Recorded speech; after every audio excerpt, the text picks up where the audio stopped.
नमस्कार. घरोघरी मातीच्या चुली या मालिकेच्या येणाऱ्या भागामध्ये जबरदस्त असा ट्विस्ट येणार आहे. तर इथे ऐश्वर्याने नानांना आता जिन्यावरून धक्का देऊन खाली पाडलेलं असतं. त्यामुळे नानांची प्रकृती आता खूप जास्त बिघडलेली असते. जिथे ऐश्वर्या नानांना मारण्याचा प्रयत्न करत असते, तिथे जानकी त्यांच्यासाठी आता निर्जला व्रत करून त्यांचा जीव वाचवण्याचा पुरेपूर प्रयत्न करत असते. पण इथे ऐश्वर्याने सगळा आळ आता जानकीवरती आणलेला असतो. ती सारंग, त्याचबरोबर सुमित्रा सगळ्यांना भडकवण्याचा प्रयत्न करत असते. पण इथे तरीसुद्धा काही लोकांना आता ऐश्वर्यावरती विश्वास ठेवणं कठीण वाटत असतं की जानकी असं करूच शकत नाही. त्यानंतर इथे जानकीने आता शब्द दिल्याप्रमाणे निर्जला व्रत केलेला असतो. तिने देवी आईच्या भोवती 108 प्रदक्षिणा घातलेल्या असतात. त्यानंतर नानांच्या प्रकृतीमध्ये सुधारणा होते आणि ते शुद्धीवरती आल्यानंतर सगळ्यात आधी सुमित्राच्या कानामध्ये आता खरा गुन्हेगार कोण आहे त्या गुन्हेगारचं नाव सुमित्राला सांगितलेलं असतं. पण इथे सुमित्रा आता गप्प बसते. घरामध्ये वाद नको म्हणून ती शांत बसलेली असते. कारण तिला माहिती असतं जानकीने हे सगळं केलेलं नाही आहे, हे सगळं कारस्थान ऐश्वर्याचं आहे. हे आता सगळं काही नानांनी सुमित्राला सांगितलेलं असतं. पण आता जर सुमित्रा घरामध्ये सगळ्यांसमोर हे बोलली तर खूप जास्त मोठा वाद होईल हे तिला माहिती असतं. म्हणून ती आता सगळं काही गुपचूप हे आपल्या जवळच ठेवते. त्यानंतर इथे आता नानांना बरं वाटल्यानंतर हॉस्पिटलमधून डिस्चार्ज देतात. पण घरी नानांची अगदी योग्य पद्धतीने काळजी घ्यायला सांगितलेली असते आणि ती सगळी जबाबदारी आता इथे जानकीने घेतलेली असते. ती म्हणते, आई तुम्ही काळजी करू नका, मी नानांची काळजीच घेईन.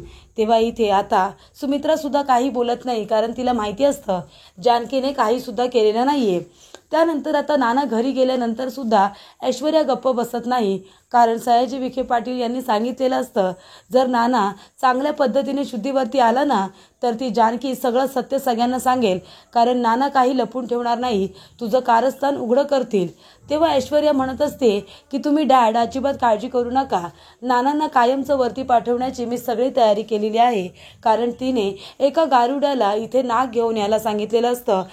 असली नाग अगदी तो घेऊन आलेला असतो आणि आता तो नाग आणल्यानंतर तो त्याने नानासाहेबांच्या रूममध्ये खिडकीमधून पाठवलेला असतो, जेणेकरून तो नाग नानासाहेबांना चावेल आणि मग नाना कायमचे निघून जातील आणि त्याचा आळसुद्धा ती जानकीवरती आणणार असते. त्याचबरोबर इथे जानकी त्याच दिवशी सकाळी मंदिरामध्ये व्रत करण्यासाठी गेलेली असते आणि ती आता नानांना बरं वाटावं यासाठी प्रार्थनासुद्धा करते. ती म्हणते की देवी आई, अगं सगळ्यांचं दुःख जाणून घेतेस आणि सगळ्यांचं दुःख दूर करण्याचा प्रयत्न करतेस. मग माझ्या घरावरती एवढं मोठं संकट आलंय, माझ्या नानांना लवकरात लवकर बरं करा आणि माझ्यावरती जो काही आरोप झालेला आहे की मी माझ्या वडिलांसारख्या सासऱ्यांना धक्का दिलाय, हा आरोपसुद्धा माझ्यावरून पुसून टाका. कारण मी असं काही केलेलं नाही आहे. तुम्हाला तर सगळंच माहिती आहे, तुमच्यापासून काही लपलेलं नाही आहे. हे सगळं कारस्थान ऐश्वर्याचं आहे, असं आता जानकी देवी आईसमोर म्हणते. तेव्हा इथे देवी आई आशीर्वाद देते आणि देवी आईच्या गळ्यामध्ये असणारं फूल आता आशीर्वाद म्हणून खाली पडतं. तर इथे ते फूल घेऊन आता जानकी नानांच्या रूममध्ये येते आणि तेवढ्यातच तो नागसुद्धा आता नानांना चावण्यासाठी तिथे आलेला असतो. आणि तेव्हा इथे जानकी स्वतःच्या जीवाची बाजी लावत नानांचा जीव वाचवते. आणि इथे जानकी आता विष चढल्यामुळे ती मात्र बेशुद्ध झालेली असते. मात्र इथे स्वतःच्या जीवाची काळजी न करता स्वतःच्या जीवाची बाजी लावत जानकीने पुन्हा एकदा सुनेचं कर्तव्य पूर्ण केलेलं असतं आणि त्याचबरोबर एका मुलीचं सुद्धा.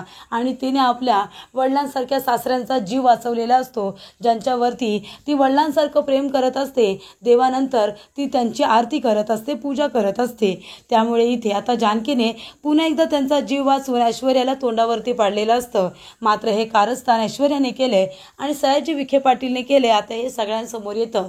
तर इथे आता हे सगळं कारस्थान ऐश्वर्या आणि सयाजी विखे पाटील यांचं आहे आणि तो गारुडी सुद्धा ऋषिकेशला सापडतो.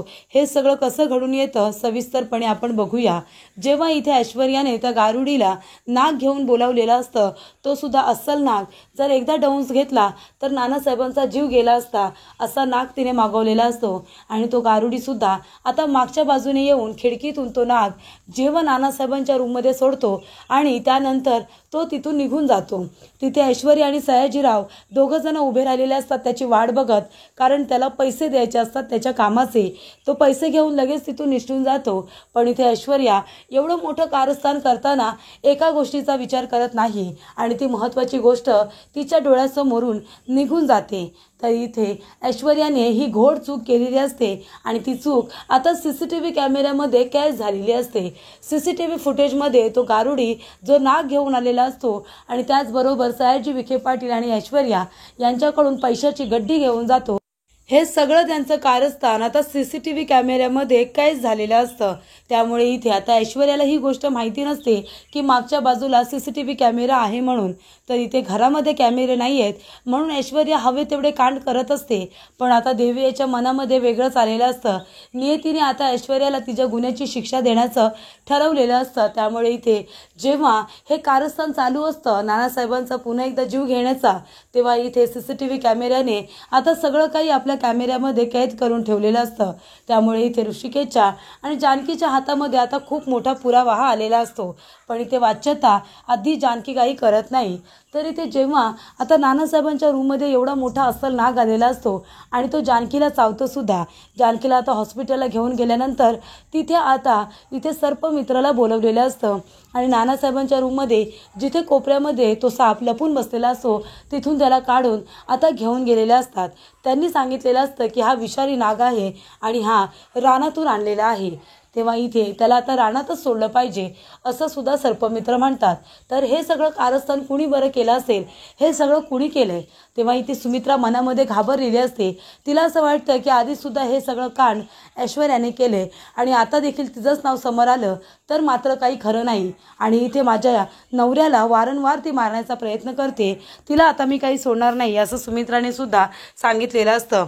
तेव्हा इथे आधी जानकीचं लक्ष जातं की मागच्या बाजूने म्हणजे नानांची इथे रूम आहे, तर खिडकीतूनच कुणीतरी नाग सोडला असेल. त्यामुळे दारामधून तर कुणी मेन दरवाज्यातून येणार नाही हे तिला माहिती असतं. तेव्हा तिची नजर आता झाडाकडे जाते. तर मागच्या बाजूला इथे झाडाच्या मागे एक CCTV कॅमेरा असतो. तेव्हा जानकी म्हणते की ऋषिकेश, ह्या कॅमेऱ्याचं तुम्ही फुटेज मिळवा, या बाजूला नक्की कोण कोण होतं हे आपल्याला लगेचच कळेल. तेव्हा इथे ऋषिकेश आता कुणाला काही न बोलता त्या कॅमेऱ्याचं फुटेज मिळवायला जातो. ते फुटेज मिळाल्यानंतर त्याच्यामध्ये स्पष्टपणे दिसत असतं की तिथे एक गारुडी स्वतः नाग घेऊन आलेला असतो नानासाहेबांच्या रूममध्ये सोडायला आणि खिडकीमधून तो सोडलेला सुद्धा असतो. आणि तिथे सयाजी विखे पाटील आणि ऐश्वर्या दोघं जण त्याची वाट बघत उभे असतात आणि नंतरला ते त्याला पैसे सुद्धा देतात.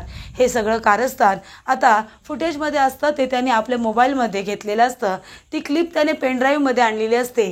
आणि मग आता घरी आल्यानंतर इथे ऋषिकेश म्हणत असतो की आई, जिच्या बोलण्यावरती तू 100% विश्वास ठेवतेस ना आणि इथे जानकीला खोटं ठरवतेस, ज्या जानकीने तुझ्याबरोबर 10 वर्ष घालवली तुझ्या हाताखाली, आईवडिलांसारखं तुमच्यावरती प्रेम केलं, सगळ्यांचं सगळं तिने प्रेमाने केलं, ती अनाथ होती म्हणून तिला हे सुंदर कुटुंब मिळालं असं वाटलं आणि म्हणून तिने अगदी 100% दिले या कुटुंबासाठी आणि तिच्या संसारासाठी.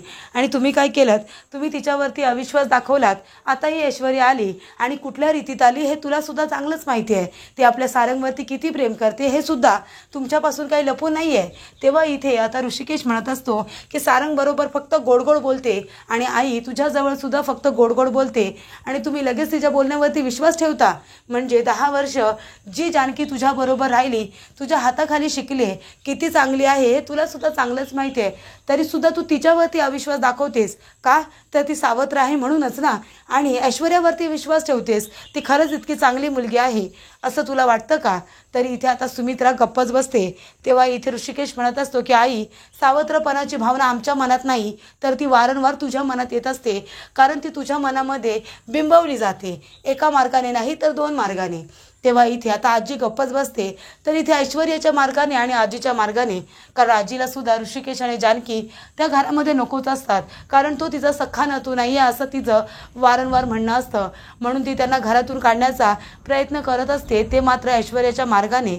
तेव्हा ऋषिकेश म्हणत असतो की नानासाहेबांनी आम्हाला जे काही बोलले ते सगळं ठीक आहे, कारण त्यांना सत्य माहिती नव्हतं.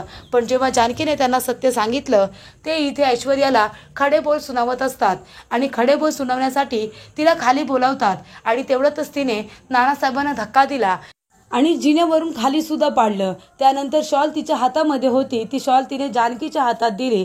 जानकीला माहिती सुद्धा नव्हतं की ऐश्वर्या असं काहीतरी करणार आहे, कारण ऐश्वर्या जानकीच्या रूममध्ये लपून बसली होती. नानांचं आणि जानकीचं बोलणं ती ऐकत होती आणि जानकी तिला का बघायला जाणार म्हणून तिने कुंडीतली माती तिच्या डोळ्यामध्ये फेकली. तुला जर विश्वास बसत नसेल ना तर अजूनही बघायला चल, तिथे कुंडीतली माती अजून तिथेच आहे. तेव्हा इथे आता ऋषिकेश म्हणतो की आई, तुझ्याकडून ही अपेक्षा नव्हती ग. नाना पडले, त्यांना लागलं, हे सगळं मान्य आहे, पण तू याच्यामध्ये जानकीला किती बोललीस या गोष्टीचा तू विचार तरी केलास का ग? ती आज सगळ्यांसाठी एवढं सगळं प्रेमाने करते आणि तिची तुम्ही ही किंमत केलीत. तिला हे बक्षीस दिलं का तुम्ही एवढ्या वर्षाचं?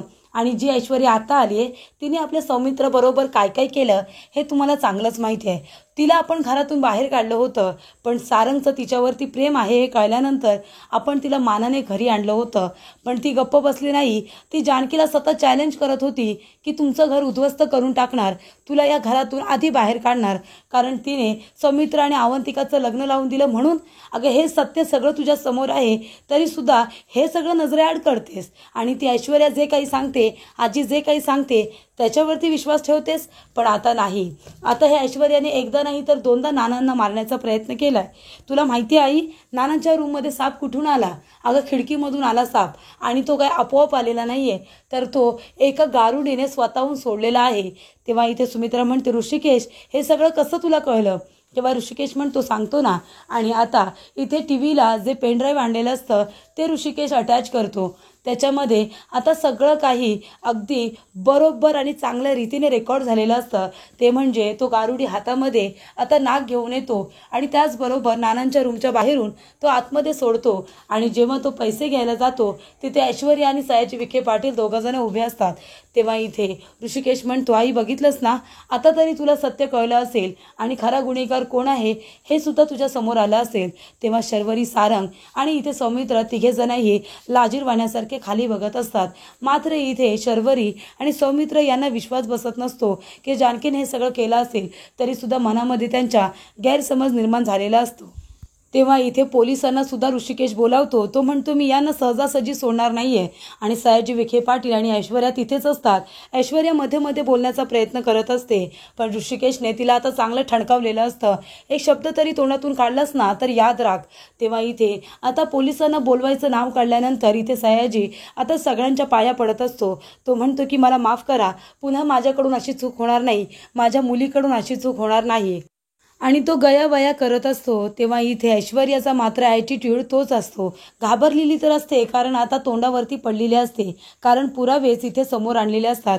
त्या गारुडीला सुद्धा लगेच पोलिसांनी पकडलेलं असतं आणि आता अरेस्ट केलेलं असतं. गारुडी सुद्धा जेव्हा पकडला जातो तेव्हा सयाजी विखे पाटील आणि ऐश्वर्याचं नाव सांगतो. तेव्हा इथे आता पोलिसांना बोलवून इथे सयाजी विखे पाटीलला जेलमध्ये टाकण्याचा आता इथे निर्णय मात्र ऋषिकेशने घेतलेला असतो. तेव्हा ऐश्वर्या म्हणते, आई असं करू नका, प्लीज आई असं करू नका. हे बघा, मला मान्य माझी चूक आहे, म्हणून तुम्ही मला जेलमध्ये टाकणार आहात का? तेव्हा सुमित्रा म्हणते, लाज नाही वाटत का तुला ऐश्वर्या? आणि ती सुद्धा तिच्या जोरदार कानाखाली देते आणि म्हणते, तुझ्याकडून मला ही अपेक्षा नव्हती. अगं तुझ्यामुळे मी जानकीवरती अविश्वास दाखवला, तिच्यावरती संशय घेतला आणि तू अशी वागलीस, त्याच्यामुळे तुला तुझ्या गुन्ह्याची शिक्षा मिळायलाच हवी. आणि इथे आता सयाजी विखे पाटील आणि ऐश्वर्या यांना जेलमध्ये टाकण्याचा निर्णय ऋषिकेश, जानकी त्याचबरोबर सुमित्रा यांनी केलेला असतो. तर इथे सुमित्रा म्हणत असते की ऐश्वर्या, जेव्हा हे शुद्धीवरती आले ना तेव्हाच त्यांनी मला कानामध्ये तुझं नाव सांगितलं होतं की हे सगळं ऐश्वर्याने केलेलं आहे म्हणून, पण मी गप्प बसले, कारण मला कळलं होतं की जानकी असं कधी करू शकणार नाही. अगं तिने तर त्यांना शुद्ध यावी त्यासाठी निर्जला व्रत केला होता आणि 108 देवीच्या भोवती प्रदक्षिणा सुद्धा घातल्या होत्या. हे सगळं मला गुरुजींनीच सांगितलं. तेव्हा इथे जानकी म्हणते, तरी सुद्धा आई तुम्ही काही का बोलला नाहीत? तेव्हा सुमित्रा म्हणते, कारण मला घरामध्ये वाद नको होता. कधीतरी ही ऐश्वर्या सुधारेल असं मला वाटत होतं, पण तिने पुन्हा एकदा माझा कुंकू पुसण्याचा प्रयत्न केलाय. मी तिला आता माफ करणार नाही. तिला तिच्या गुन्ह्याची शिक्षा दिल्याशिवाय मी काही स्वस्थ बसणार नाही. तेव्हा सयाजी विखे पाटील हातापाया पडत असतात. तेव्हा सुमित्रा म्हणते, सयाजीराव हे काय बोलताय तुम्ही? अहो शेतकऱ्यांचं पाप घेतलंय तुम्ही डोक्यावरती. इथे मालाला 3 पट भाव लावून तुम्ही शेतकऱ्यांचं नुकसान केलं आर्थिक. तेव्हा मी काही बोलले नाही. तुम्ही दोघांनी मिळून माझं कुंकू पुसण्याचा प्रयत्न केलात. आता मी गप्प बसणार नाही आहे. आता तुम्हाला ही शिक्षा होणारच. आम्ही तुम्हाला खूप वेळा माफ करण्याचा प्रयत्न केला, तुमच्या चुका पोटात घेतल्या. आता सुधाराल, उद्या सुधाराल असं म्हणत होतो, पण तुमच्याने हे काही शक्य झालं नाही. उलट रणदिवे कुटुंब उद्ध्वस्त करण्याच्या हेतूने या घरामध्ये आलात, म्हणून आता हे सहन केलं जाणार नाही. तुम्हाला आता तुमची पायरी ओळखूनच राहावं लागेल. आणि आता हे कारस्थान पुन्हा करण्याची हिंमत तुमची होऊ नये यासाठी तुम्हाला आता इथे त्याची झळ बसणं गरजेचं आहे. जेव्हा दुसऱ्याला आपण त्रास देतो तेव्हा त्यातला त्रास स्वतःला झाल्यावर कसं वाटतं हे सुद्धा तुम्हाला कळू द्या. यासाठी आता पोलिसांना बोलवून सुमित्राने आता ऐश्वर्याची चांगलीच वरात काढायला सांगितलेलं असतं. तेव्हा जानकी म्हणते की ऐश्वर्या, बघितलंस ना, 2 दिवसात मला घरातून बाहेर काढायला निघालेलीस ना, आता तुझीच वरात निघाली. कसं वाटतंय तुला बरं आता? तेव्हा इथे आता ऐश्वर्याला जानकीचा चांगलाच राग आलेला असतो, कारण तिने तिचा पाण उतारा केलेला असतो.